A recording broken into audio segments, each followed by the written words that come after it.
Hello, folks. Welcome to Between Awesome and Disaster. This is your host, Will Carey. I appreciate you guys being here, and I appreciate you listening. I hope you're staying home and staying safe as much as you possibly can. I'm looking through my window here at an absolutely spectacular sunset as I record the intro here. It is so still and oddly beautiful here in New York today, despite about a month, maybe 5 weeks into shutdown is where we're at, and I am.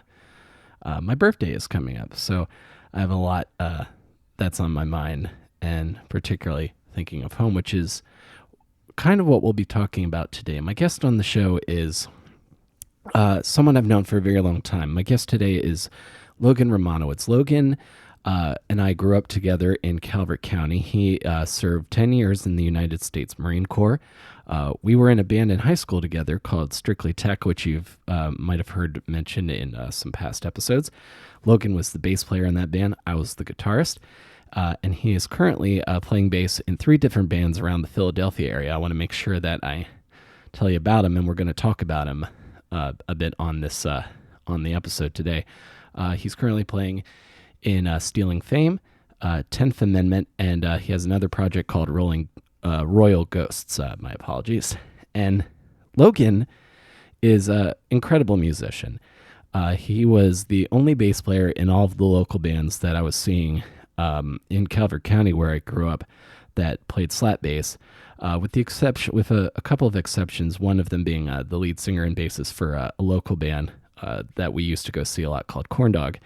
And I got very nostalgic for those first local shows that I saw when I was in high school growing up in Calvert, because those were really important to me as far as like instilling the excitement and of live performance. I was doing theater. I had started doing theater when I was in 10th grade and playing guitar around the same time, and going to see really awesome and exciting local bands like Hydrofex, who you might know. Their drummer now plays with a guy named Sam Grow. The Flinging Ferrets, Corn Dog, Urban Sombrero. These bands kind of were pivotal for me because these were the first times that I saw people playing live music on stage in person. And it made a really big impact on me. And Strictly Tech, my band in high school, we never played any of those local shows, but we did start a mosh pit at my high school talent show at Patuxent High, playing a pop punk cover of My Girl. So that was my most badass moment I had as a high school student.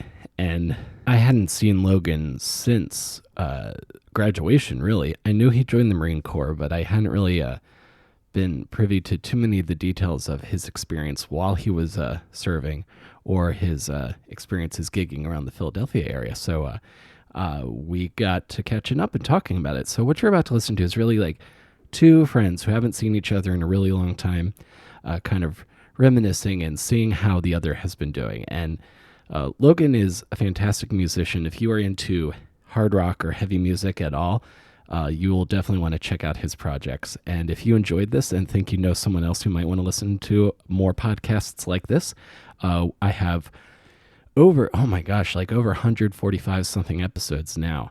So there's a lot for you guys to listen and enjoy to. We are available everywhere you get your podcasts. And I'll touch base with you guys at the end of the show. So thank you guys for being here. And let's go to my chat with my friend, my former bandmate, and all-around bass playing master and former United States Marine, Logan Romanowicz.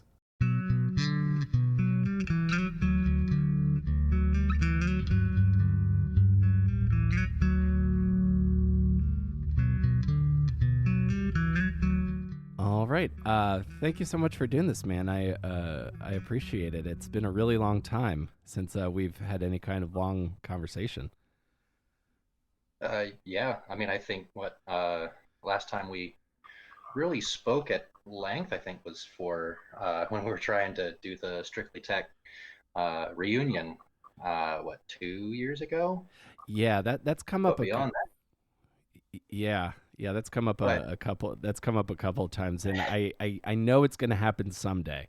I don't know when it's going to happen, but yeah, because you're also the first person I've had on the show that is from my hometown and not Baltimore, which is what I tell people to avoid having to explain where Calvert County is.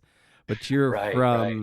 you are from Calvert County, so you understand so much of what like our life growing up was like. Yeah, yeah. And I mean, it, I have fond memories. It's definitely strange going back. I don't know when's the last time that you went back, but it's changed a lot. It's a lot more active than it used to be. Oh yeah, it definitely is. Just hearing about like, oh, we got a Chick-fil-A now in Prince Frederick. There's lines around the block. I was there visiting my mom over Christmas, and yeah, just like driving through like Prince Frederick and all of these like they just keep building more like strip malls and grocery stores. Like finding out that like, oh, it's not Food Line anymore. We got Weiss. I'm like, what is happening? This is what Bruce Springsteen must feel like whenever he gets back to New Jersey. Yeah, I mean, I haven't been home in a minute really, but no, yeah, last I remember, like, seeing a Starbucks in Lusby was just it blew my mind. Oh yeah, I remember first seeing that Starbucks as well, and or like and for people listening to this, Logan and I are from a part of Maryland that is so small. Like the towns are so small, you kind of describe what county you're from because that's the bigger geographical factor. And Calvert's about an hour and a half. I always describe it as about an hour and a half south of DC, hour depending on the traffic. But it's Yeah, like yeah, that's what I tell people too. yeah, and like when we were growing up there, I used to think that we were just like from a really small town. Like I loved Blink and all of the pop punk that like getting out of this small town was a big part of the narrative. I don't know if Mhm. I don't know what part of Calvert you grew up in specifically. Maybe you can refresh my memory. But I found out recently that St. Leonard, like where Strictly Tech, which was our band in high school, Mhm. we used to practice in St. Leonard. That's not even actually a town. It's called a census designated place. Wow, no way. So it's not even because I mean, yeah, we used to, hey, need a ride to St. Leonard for practice. Like, just figured that was the town name. That's crazy. Yeah, it's not even a town. It's not even like a village or a hamlet. It's just like a loose enough cluster of people that they're keeping track. I mean, well, dang, that kind of wants me to go and research a little bit. I mean, I grew up mostly in Lusby, right outside of Solomon's Island. So Mm-hmm. I believe Lusby would actually be designated the town, or should be a town. There was enough there, I think, at the time. But yeah, Yeah, you had mentioned that like just the whole like getting out of a small town and whatnot. I mean, you look at I mean, Good Charlotte. Good Charlotte was from our area. They had songs about that. One of my favorite local punk bands from the area was Corn Dog. Corn Dog had a song called Stupid Town, and trying to get out of just the small town life and everything. So yeah, I mean, it was definitely what we thought back then. uh huh. Oh, corn dog. I remember they were one of my. That we had like a cluster. Like when we were in high school, we had this cluster of really cool local bands, and I just loved corn dog. I wish, I kind of wish that they were still making music in some way because I thought their songs were awesome. Yeah, I mean, I have luckily before my CDs, got too scratched or too busted to do anything. I actually put both the Stupid Town demo and their actual release Money Shot on my phone. So from time to time, I go through and I got to put that on, man.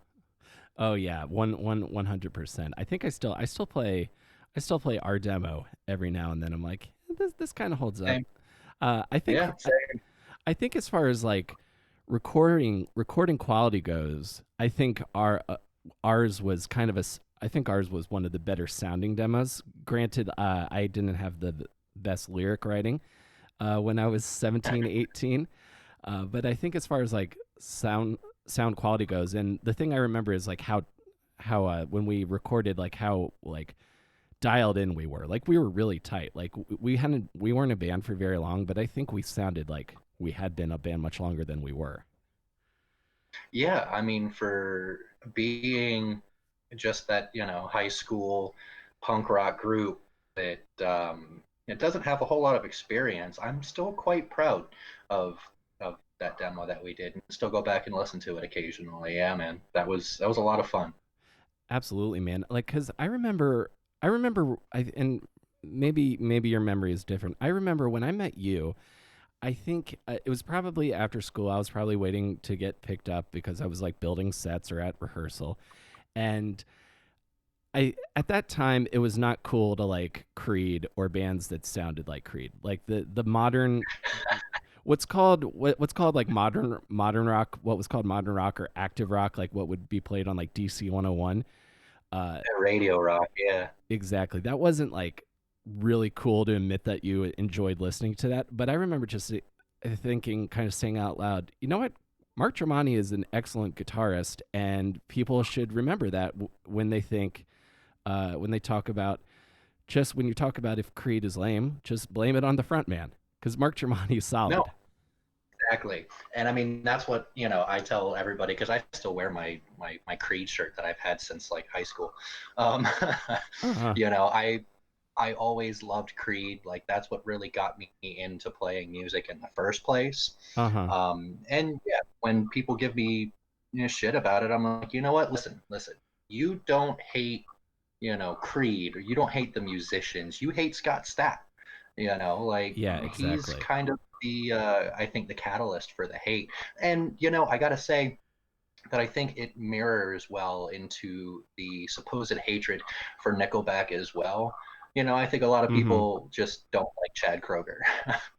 Yeah, and if you listen to like Nickelback's lyrics outside of what gets played on the radio and like stuff he's done, there's plenty of reasons to not like that guy. But that cover of "Sad but True" from that like big European festival they did uh, is pretty dead on. That's pretty solid stuff. Yeah, they Uh, do Metallica better than Metallica does Metallica anymore.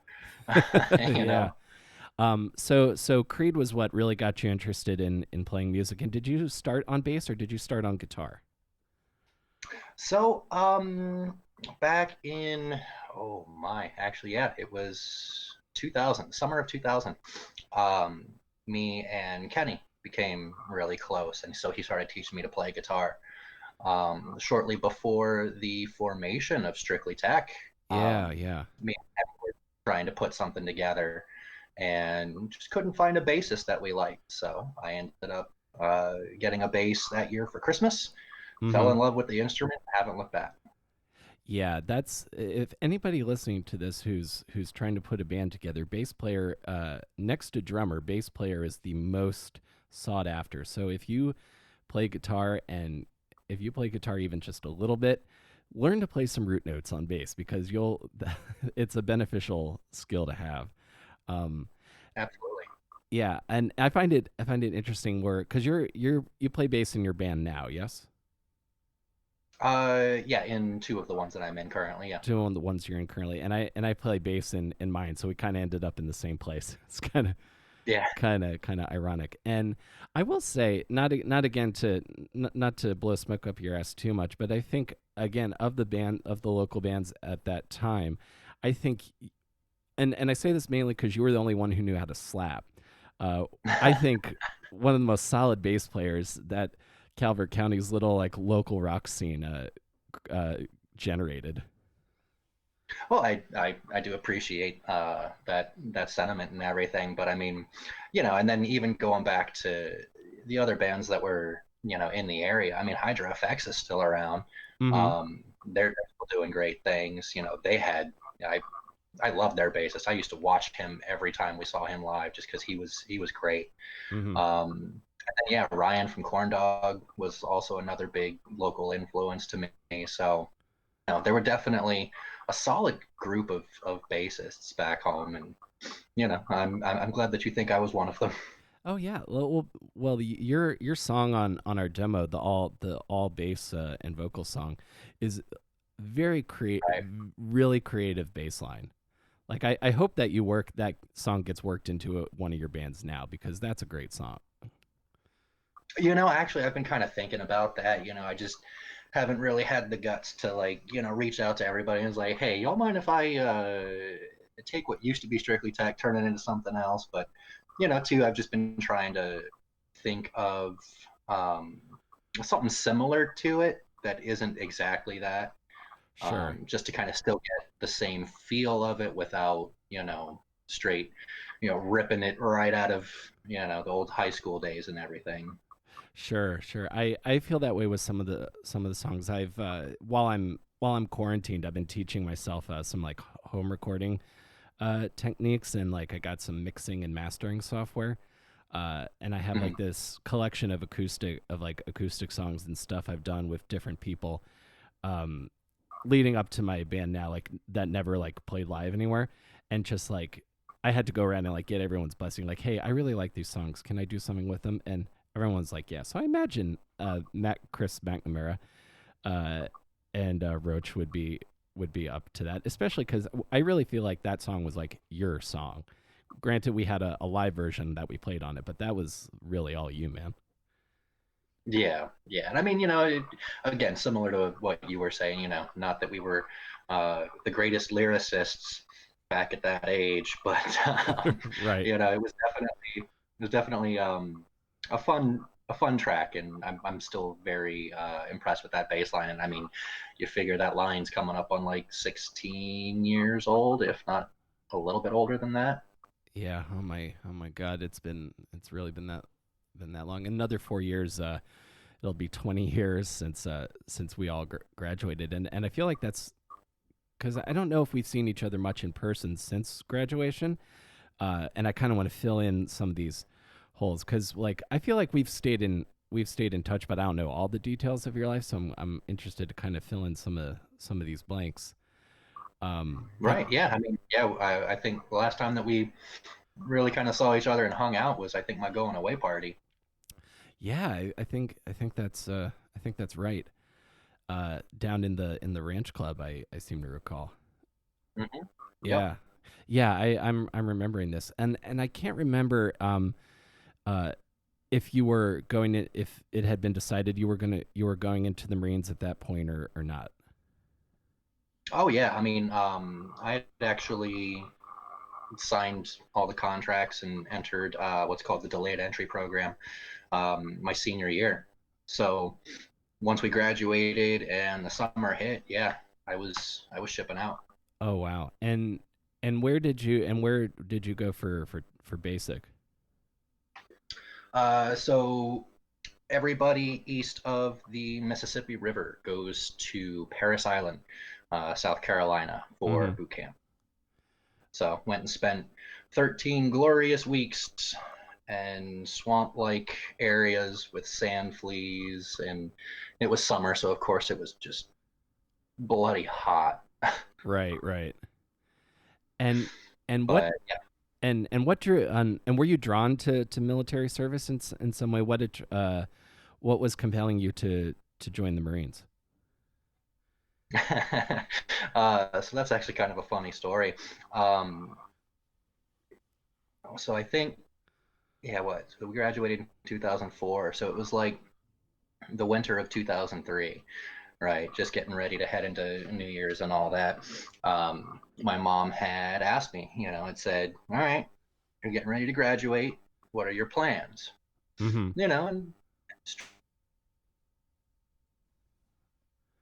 And starting to play shows and, do that whole thing. I was like, I kind of want to see what happens with the band. Mm-hmm. My mom said that, no, that's not a good enough answer. I need something a little bit more solid. So, in kind of an attempt to call her bluff, I was like, all right, call the recruiter. And she did. And the recruiter came to my house. And after sitting and talking with him for maybe an hour, hour and a half, something like that, it was like, all right, well, where do I sign? Yeah, screw it. I'll do it. I mean, so there's that. And the fact that, yeah, the Marine Corps and the military has been a pretty heavy part of just my family history. My dad was a Marine. My Mm-hmm. mom's dad was a Marine. My dad's dad was a Marine. So I mean, I just got Marines all throughout. my blood. So it was like, all right, just follow in the family footsteps.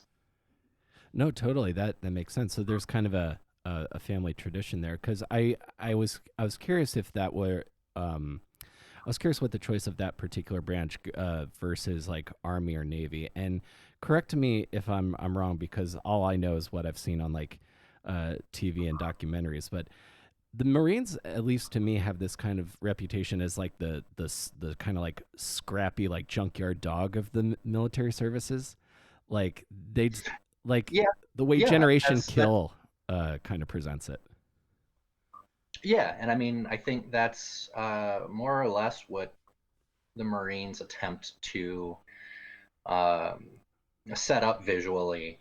When you hear the word Marine, Mm-hmm.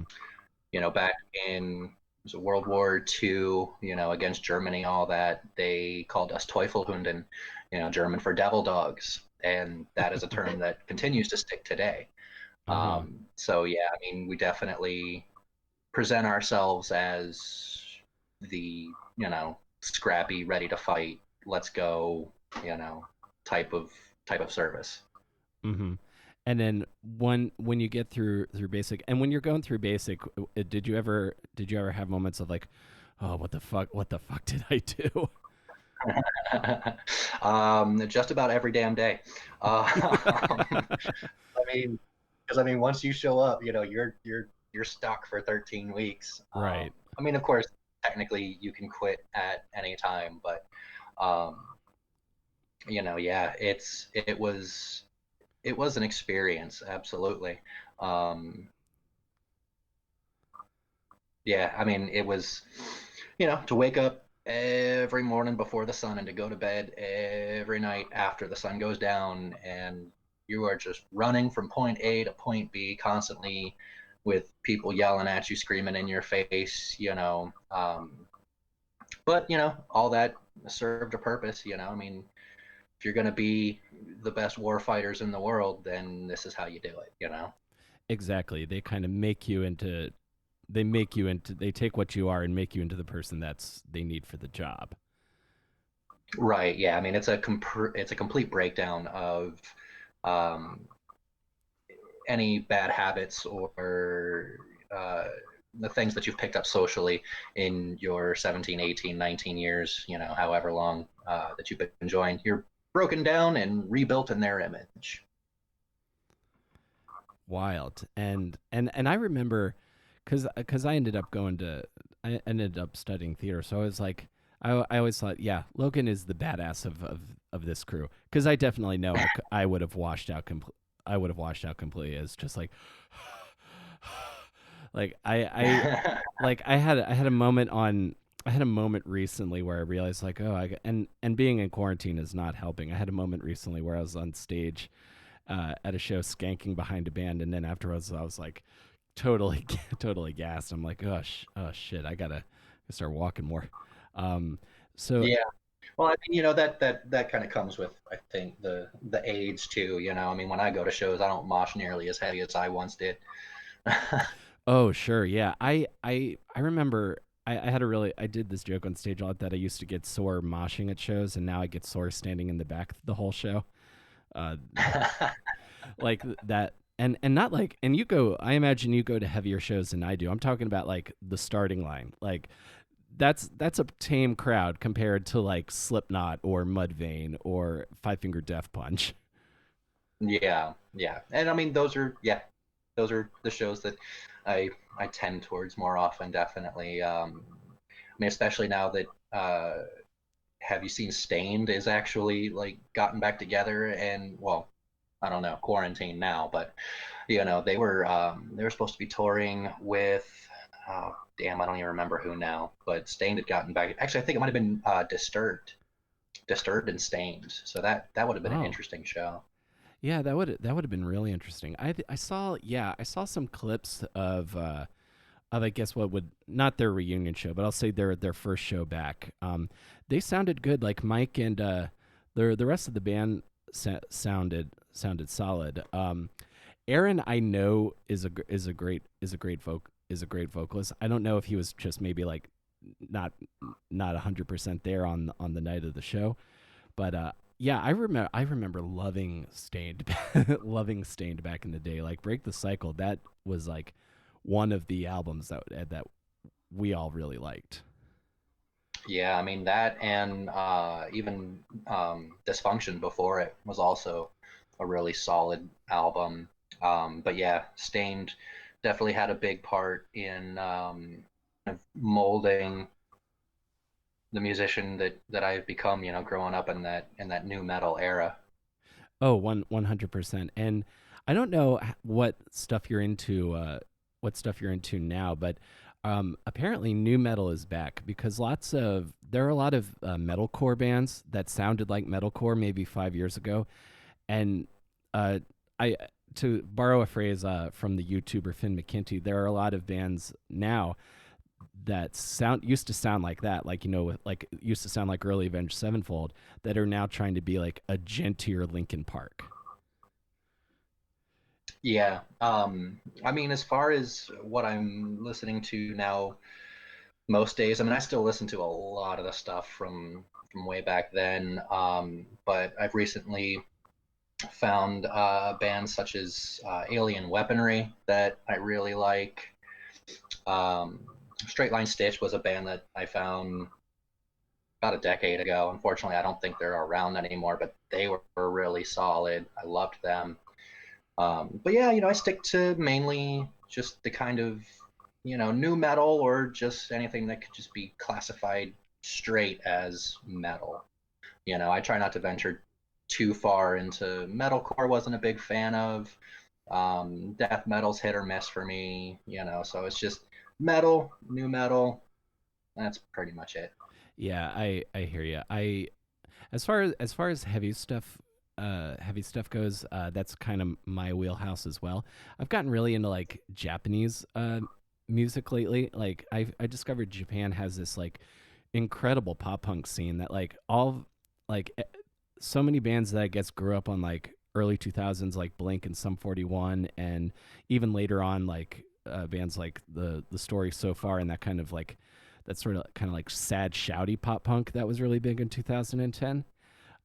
There are Mhm. so many bands in Japan that sound like that now, and I am all about it. There is some great stuff going on over there. Yeah, I'm actually, believe it or not, um, I'm actually going to admit this on the record apparently, but I'm actually really into this new pop metal fusion that's going on. Uh-huh. Baby metal, lady baby, poppy, like these are genres I probably really shouldn't like, but something about them is just super awesome to me. Oh my god, yeah, dude, Baby Metal are I love them. Karate, that song, the chorus on that song is just you cannot want to like just pump your fist to that song, man. Yeah. I Yeah, mean, personally, my favorite at the moment is I disagree by Poppy. That's that's currently my jam. excellent. I'm gonna have to look at more of her stuff because I just only recently found out about her. So I'm gonna kind of see what the I want to see what the hype is around Poppy. But I that's a name I've heard. And the other interesting trend now that you and I are uh in our like soon to be in our mid 30s, like we're the kind of music we listen to, we're like grandpas now, basically. Yeah. Um, like all the kids that would have started like punk and hardcore bands in the last 10 years became rappers instead. So Mhm. like Ghostmane and Shingami and Scarlord, all of these guys like screaming and doing death growls and shouts over what essentially what's are metal riffs with 808s instead of drums. Yeah, yeah. I mean, I'm familiar with Ghostmane. I don't think I've heard of the other ones that you mentioned, but yeah, that's intriguing as well. I don't know that I care for it as much as like this pop metal fusion, but it definitely it serves a mood. I'll say that. Yeah, yeah, yeah, definitely. The guy Scarlord, I find his whole aesthetic very, very interesting because he's an English guy, and he scream raps over like really heavy, what I've heard people call like trap beats.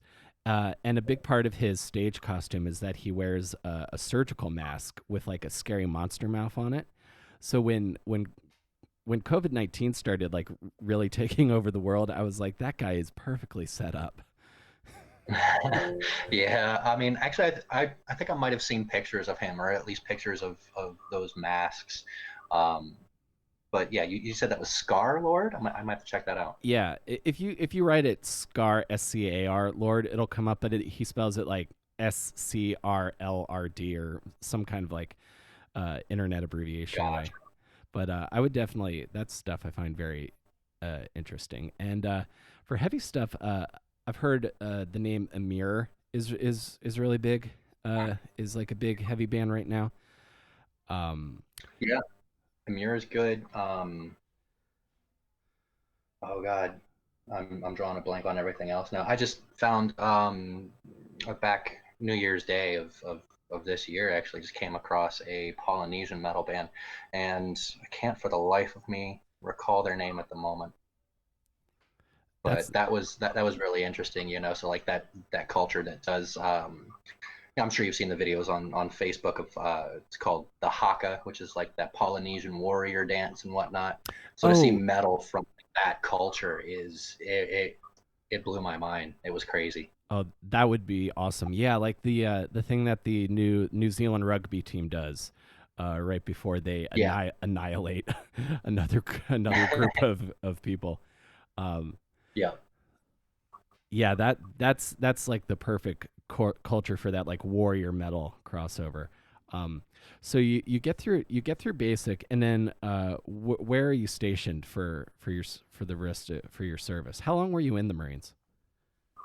I did 10 years total. Oh wow. Uh, so after boot camp, I went to Cherry Point, North Carolina for my job schooling. Mm-hmm. I was there for 6 months, 7 months, something like that.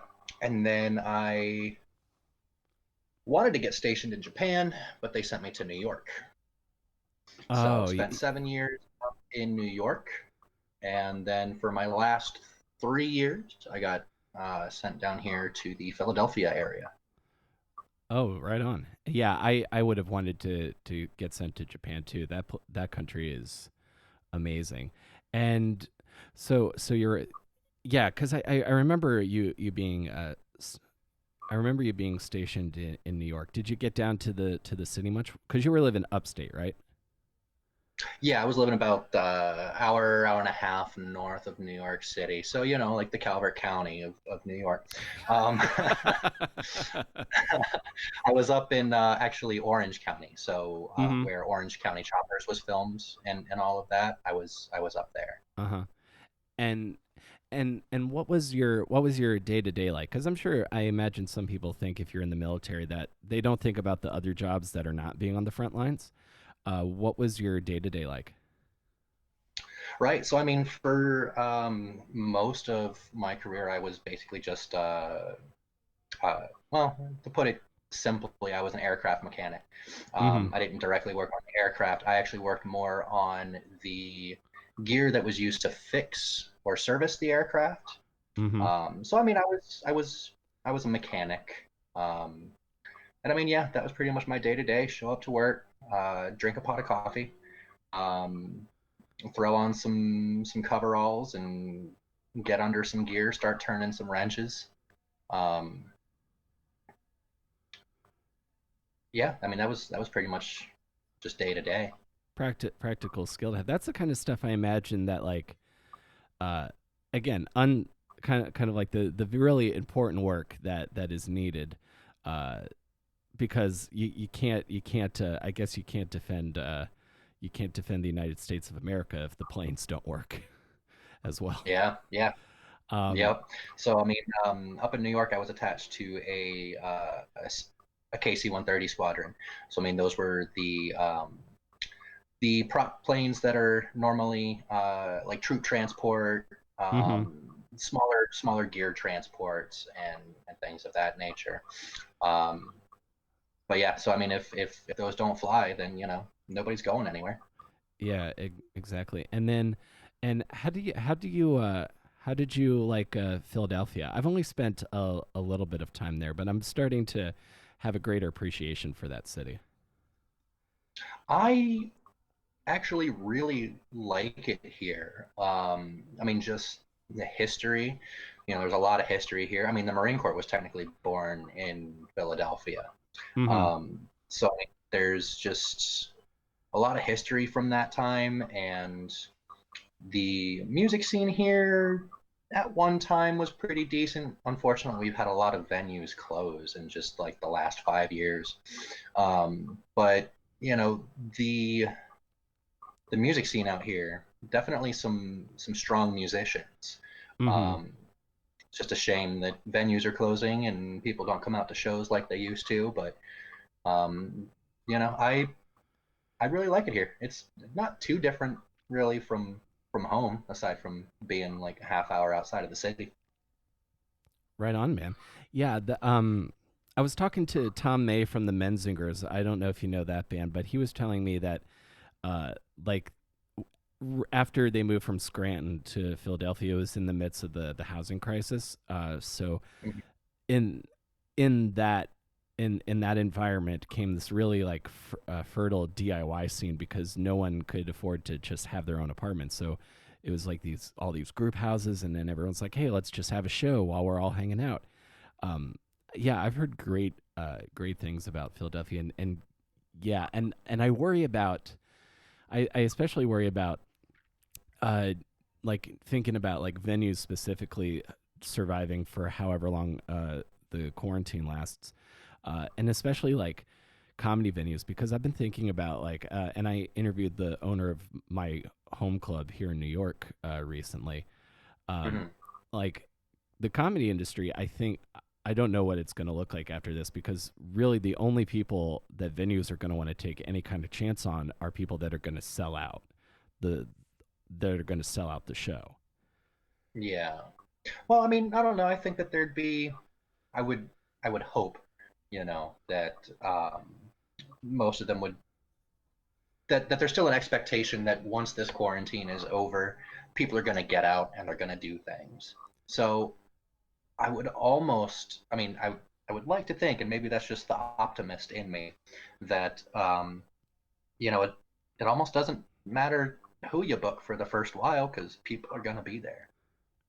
Yeah, I kind of want to think that too because I know at least for me personally, as soon as this is lifted, I don't think I'm going home after work for like the next 4 months. Yeah. I'm like leaving the office and then be like, okay, let's line up three things to do. Let's hit up these shows in these three different boroughs. I don't care. I want to ride the subway everywhere. It's I got big plans for for when this is all over, man. And Yeah. including my band playing our first three gigs. We had our first three gigs set, and then they got postponed slowly one by one. Oh no. And one of them was at like a big we were going to play the Bowery Electric. I was really excited about that. That's a really cool spot Wow. in New York. We were going to open Yeah. for some Chicago band. Uh, Nice. yeah, we got to do a show together when this is all over, man. Oh, hell yeah. Yeah, Hell that'll yeah. We'll get in touch and try and schedule something together, whether it's down here or up there. Yeah, I'm looking forward to it, man. And when you were stationed, were you playing in bands at all while you were in the Marines, or did that really not happen until you got out? Yeah. So, I mean, aside from, obviously being just a government employee, I mean, there's really no difference in what you're allowed to do in your own free time. So, I mean, yeah, I had a band while I was up in New York pretty much the entire time I was up there, almost that full 7 years. Did a lot of shows, did a lot of great things with that band, and um, that's where I really kind of began to fine tune the old skills that I'd been working on since high school. Totally. And what was that band called? That was Mutual Lines. Mutual Lines. I feel like and you were based in that band. Yep, that was So you remember my old four string, that old four string Fernandez with the bright ass strap? I actually Yep. had to end up selling that in order to buy my first five string in order to Mm-hmm. play with that band. Because both guitarists played seven strings, tune drop A. So there was no way my four string was gonna cut that. So that's actually what got me into five strings. And yeah, I haven't looked back on that since either. Oh, that's awesome. And what kind of five string do you have? Currently my two five strings, I have a PV grind neck through body five, Mm-hmm. and then I have an Ibanez SR 1905. Excellent. Very, very metal guitars. Yeah, And and both are just that natural wood finish, which I've come to learn that when it comes to basses, give me a natural wood looking bass. mm-hmm. Yeah, that kind of makes sense because the Fernandez I remember it almost had like that humbucker that you see in Stingrays. It kind of, if I recall Yeah, correctly. yeah, actually, I do believe it was a single humbucker back at the bridge. Yeah. Yeah, I remember that. Um and and this is something I wanted to ask you about because I'm playing more bass. What was your learning curve going from 4 to 5 string? Surprisingly, um, I mean, personally, it almost came more natural. I mean, especially since a lot of what I was doing was following a lot of the guitarist's work.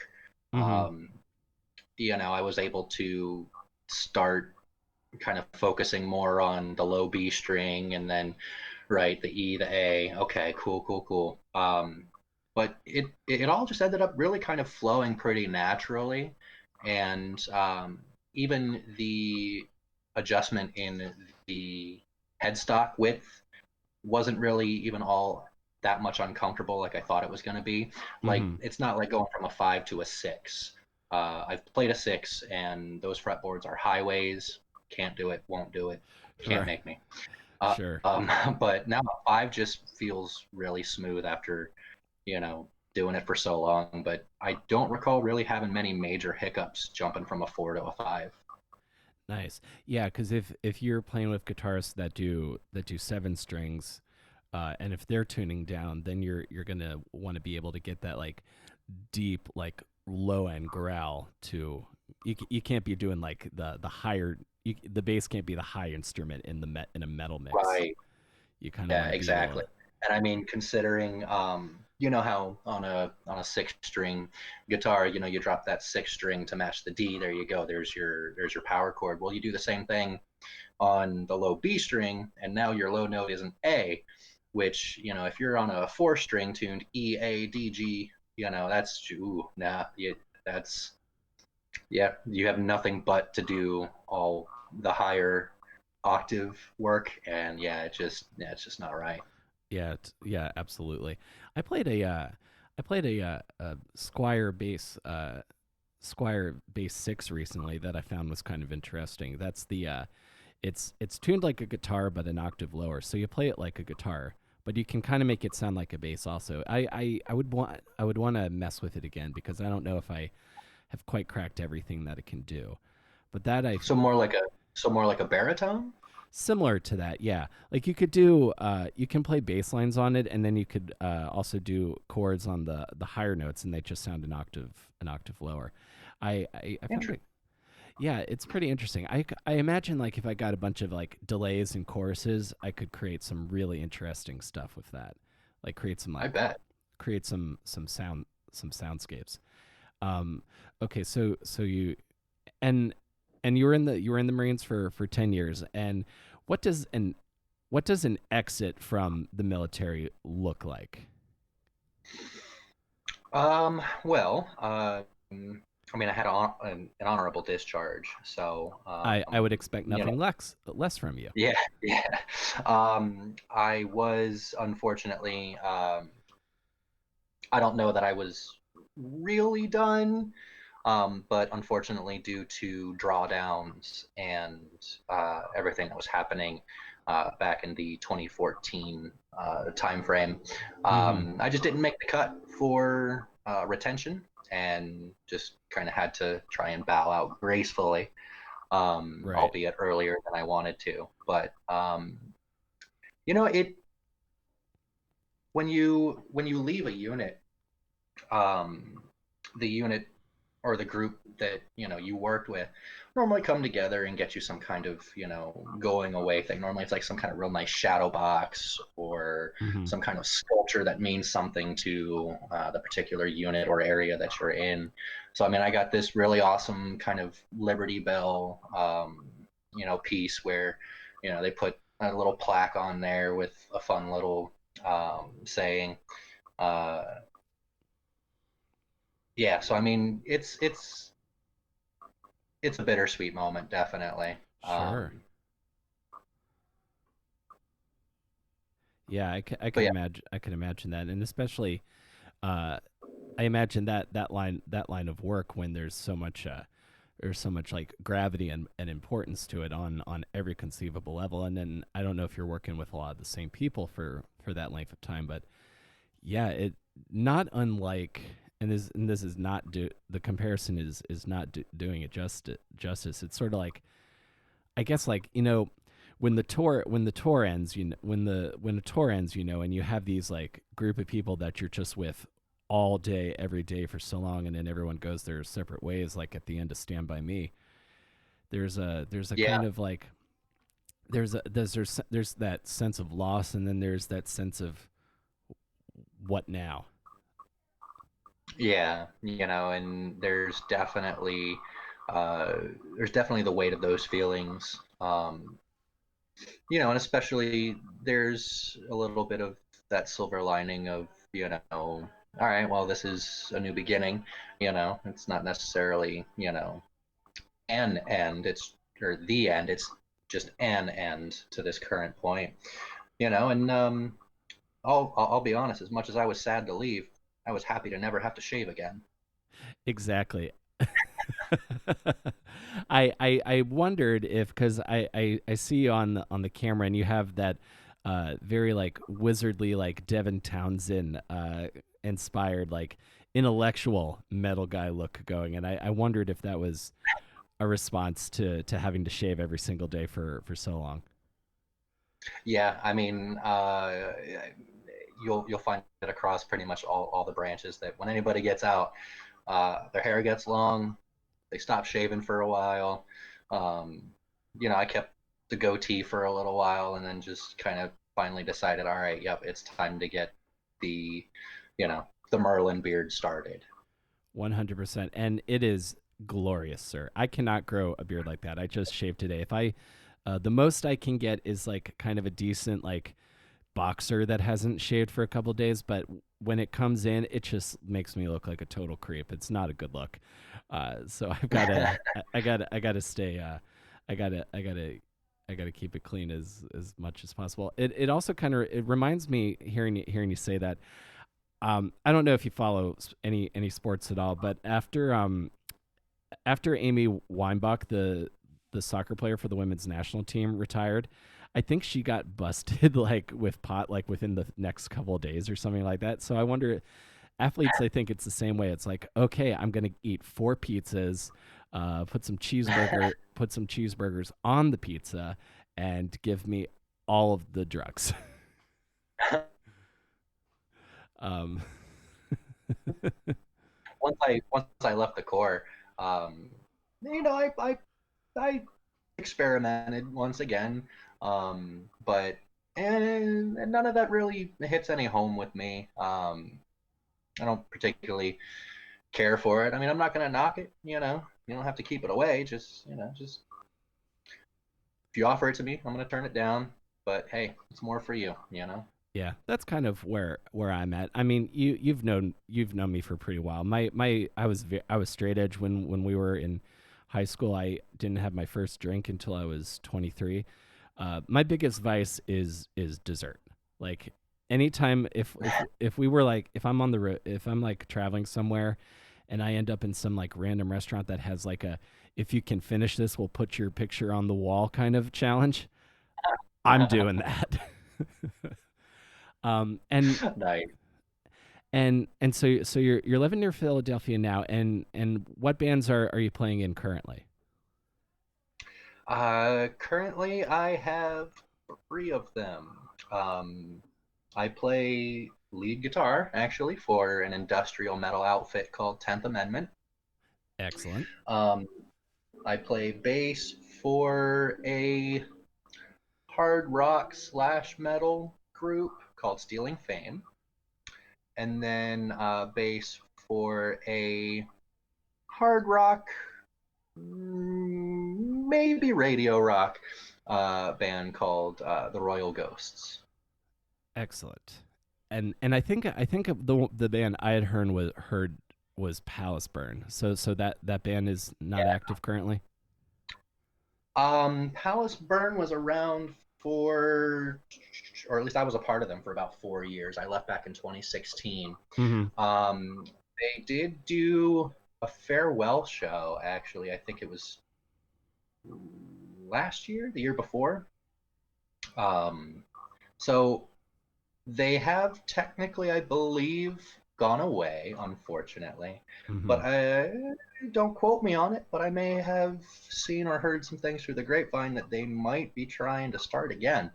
Oh. Um, that would be absolutely awesome to see Meredith back on the stage. She's done amazing things with herself after Palaceburn, but it, she's a performer. She belongs on that stage.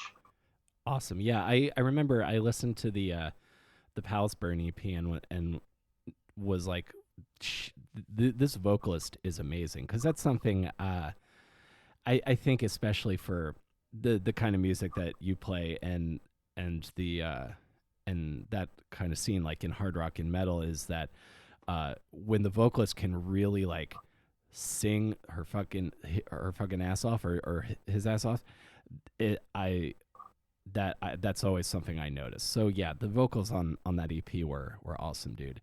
And in the Yeah, Meredith has done some amazing things since then too. She's definitely into the local like musical circuit. She mm-hmm. does a lot of plays and musicals. But what's most amazing, and I'm so proud of her, she's actually a big wrestling fan. Uh-huh. And on her Twitter, she put out an a cappella version of Jericho's, or I'm sorry, of yeah, Fozzy, their song Judas. Oh wow. Well, Chris Jericho saw this and actually invited her out to, I believe, oh God, what does he wrestle now? AEW, I think. Yeah, But AEW. invited her and some of her um, singers and everything out to a pay per view for AEW where they sang Judas live a cappella before Chris Jericho came out. That is so fucking cool. That's Like, amazing. yeah, like just the videos of that on YouTube and everything. Like, man, I got goosebumps. I was crying. I love that girl so much. We've joked forever that she's my black twin from another Mister. Uh-huh.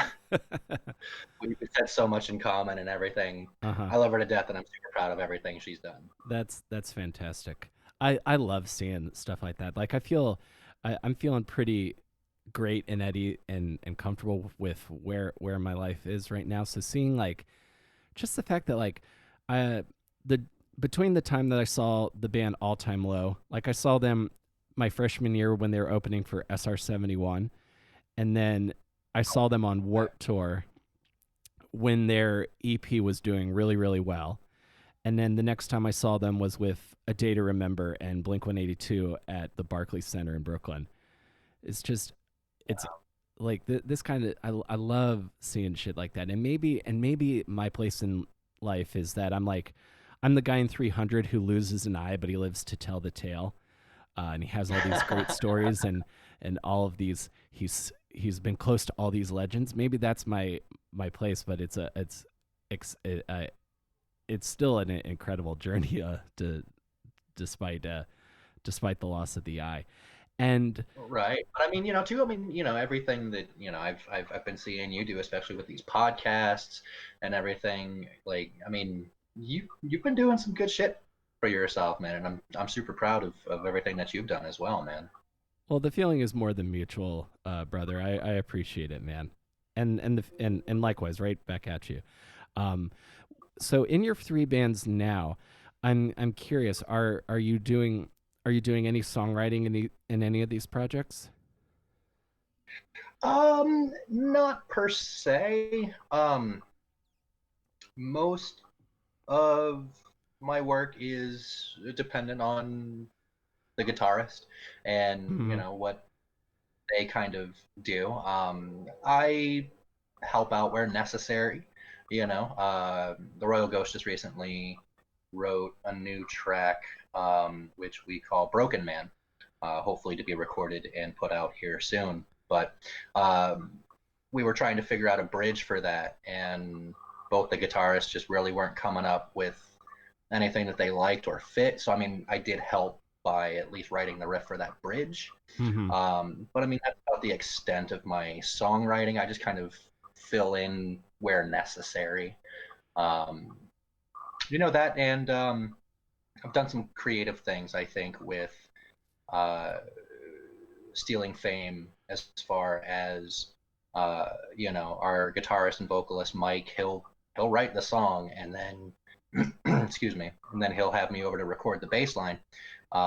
He just kind of lets me do what I want with bass lines. So I mean, if you can count writing bass licks uh, as songwriting, then yeah, sure. I 100% do. My biggest thing I've been challenging myself in my band right now is, first of all, I feel like I've gotten a lot better at not being too precious about what my idea of the song is when bringing it into the band. I had a real bad issue with that in Strictly Tech, and then with my band in college, of like, this is what I want it to be, guys. Um, uh, Yeah. so Yep. No, I've I got get it. I get it. Absolutely. yeah, so I've gotten a lot better at that. And then my biggest challenge to myself now, because I don't want to be the stereotypical bass player in a rock band that's like, oh, how does this part go? How do I play a simple version of that? What's the root note of that? Is 100% is trying to find ways to play the bass lines that are not just the root note. Even though a lot of our songs, that's sometimes the best thing to do. So yeah, absolutely. I find creating bass lines absolutely 100% part of songwriting. Right. Yeah. And I mean, I know exactly what you mean. I've always been rather adamant against, I'm not just gonna sit there and G G G G G G C C C C. Like, no, that's not what I'm gonna do. That's not what I'm about. I make the joke with other bassists in the area. It's better to be a bassist than a bass player. You know. Sure. Yeah, and there's absolutely a difference. And then there's also a difference between being a guitarist that's playing bass and a bass player. Right. Yeah. Something this is a question I like to end on sometimes. It's been great catching up with you, dude. It's been really nice to see you and talk at length like this. Um, what is Oh yeah, the man. I missed you. I missed you too, dude. And when this is all over, hopefully I'll get to see you in person again. Hell Sometime yeah. I soon. mean, we're not. I mean, we're just basically one city apart. Yeah, that's not too bad at all. Something I like to close on. What is and this might I think this will probably be music related because that's where your wheelhouse is.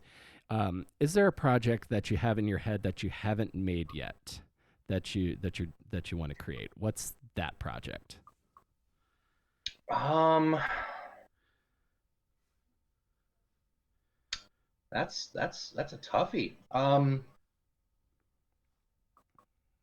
You know, I guess I gotta say that my, I guess, dream project, my dream gig, um, would have to be Tremonti's solo band. Uh-huh. I don't believe that they've had a solid bassist like actually in the band, quote unquote. So, I've seen Tremonti play a couple times, and whenever the bassist comes down to shake hands, sign autographs, all that fun stuff, I look him dead in the eye and point at him and say, "I'm coming for your job." And now he's starting to remember me. Um, but yeah, I mean, I think if there was a project that I could be a part of, it would absolutely be Tremonti's solo work. Oh, 100%, dude. What's your favorite solo song of his? A favorite solo song? Yeah, from Tremonti. Um, oh man, if I had to pick just a single song, actually, I think right now probably my favorite would be "Throw Them to the Lions" off of his most recent album, "A Dying Machine," which is a concept album at which he also wrote a book for. This man just does everything. Amazing songwriter, writes a book. Um, and yeah, but I think "Throw Them to the Lions" right now is probably my favorite track. Awesome. So when I release this episode, that's what I'm going to tweet to him. I'm going to be like, Tremonti, let my friend and former bassist Logan play Throw Them to the Lions live. Just one song. Just the one. There you go. Perfect, man. Hell yeah. Awesome. Did you know he also collects pinball machines? Yeah, actually, I've been seeing a lot of his quarantine videos that he's been doing, and just the pinball machines back behind him. Like, all right, I see you, Mark. Yeah, there's a great place in New York City called Modern Pinball that has a very extensive collection of pinball machines that you can play like unlimited for like you pay like a day you pay for like the day and then you go back as many times as you want. And the club where I do a lot of shows, the Creek and the Cave, has like 8 pinball machines in the basement. We I was on their pinball team for a little while. Um, I like Oh, they actually still have pinball teams. Yeah, there's a league in New York. That's fucking cool. Yeah, we were runners up one year and then we won the one we won the championship the next year for like we're in the league of like people who like do stuff other than play pinball, and then there's another league of people that just do pinball and that's all they do. Right. So I always liked that aspect of Tremonti's interests. I like that he's into that. So Oh yeah. where can people find your music on the internet, Logan? Um, Pretty much wherever you go to get your music. I mean, just about everything's up on Spotify. You can find everything on YouTube, I think, Amazon, iTunes, pretty much wherever you get your music. You'll probably find some of the work that I've done. Excellent. And so the current bands right now are Stealing Fame. The Royal Ghosts and 10th Amendment. Awesome. So Stealing Fame, Royal Ghost, 10th Amendment, wherever you get your music. Uh, and And I'll throw another shout out back to Palaceburn. We just got Curses put back up on Spotify and everything. So I was really proud of that EP. We worked really hard, and definitely give that one a listen to. excellent. Sounds good, man. And I will sign off on Palaceburn being a quality rock and roll band, and I hope they get to do some more stuff soon. I'm gonna turn my video on real quick so I can give you a proper goodbye here. What's up, bud? What's up, man? It's good. It's good to see you. I'm glad you're doing well, and I'm glad you're still being creative, man. Hell yeah, man! And I'm glad to see the same from you as well. When you had sent me those demos of your band, I was quite impressed, man. Awesome, and that means a lot coming from you, man. Not only someone who I used to play with, but then I'm playing bass in the band also. So it really means a Yeah. lot to you, man. So thank you so much for doing this, man. I really appreciate it. Thank you for having me. It was a real honor. Absolutely, and I look forward to doing some shows again with you here soon when this is all over. Hell yeah, Will. Appreciate you, man. Thank you, man.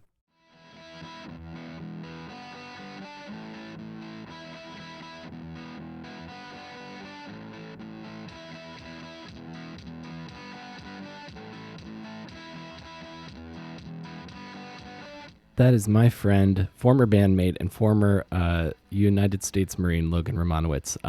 Thank you so much, man. It was great to hear from you again. You can check out Logan's 3 bands everywhere you get your music, including Spotify. That is Stealing Fame, 10th Amendment, and Royal Ghosts. I'll have links for those in the description. And if you guys stay tuned after the monologue, I might have a special treat for you if you were curious what that song that Logan and I discussed from our Strictly Tech days sounds like, that he talks about playing bass and vocals on. Maybe you'll get a chance to hear that. So stay tuned after the monologue, folks. We are available everywhere you get your podcasts, including Apple, Stitcher, and Spotify. So if you enjoyed this, tell a friend. That is the best way to help other people find the show. And by telling those people, other people find the show as well. So thank you guys again for helping spread the word of my podcast. And you can follow me on Twitter at @ComicWillCarry. And I want to give a shout out to my supporter on Patreon, Mary Beth Mooney. Thank you so much for your support. She's a supporter at the awesome producer level. And if you'd like to hear your name shouted out in the end credits of the show here, you can go to patreon.com/awesomedisaster and check out some of the rewards that I have available over there. So thank you guys again for being here. Stay safe, be well, and kind to each other. And I will see you guys next time between Awesome and Disaster. Thanks, everybody.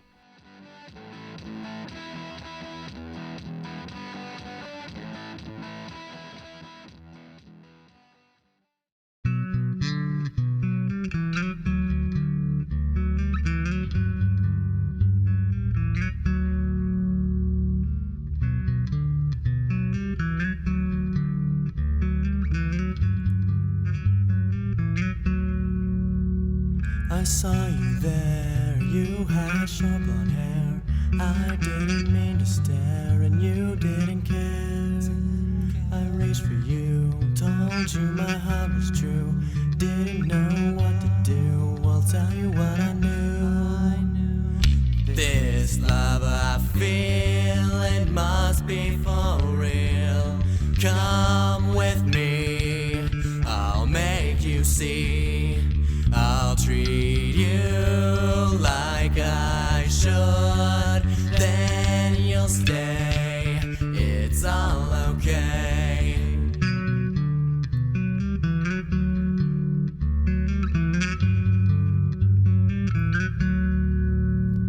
You're the one, but now you say you're done. I don't regret my song, I've cried all day long. One more chance, let's try just one last dance. Maybe a little romance, you're thinking way too fast. This love I feel, it must be for real. Come with me, I'll make you see.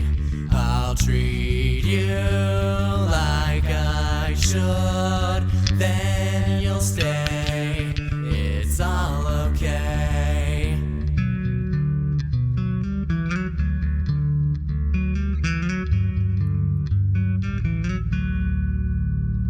Together now, although I don't know how, but I'm not so down, there is no more frown. Till the end, happy as more than friends, roses joined at the stem, you're a shining gem. This love I feel, it must be for real. Come with me, I'll make you see. I'll treat you like I should, then you'll stay, it's all okay.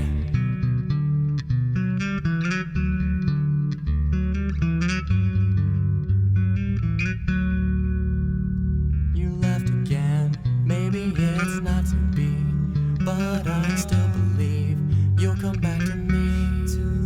The love is there, third time's a charm. Third time's a charm. This love I feel, it must be for real. Come with me, I'll make you see. I'll treat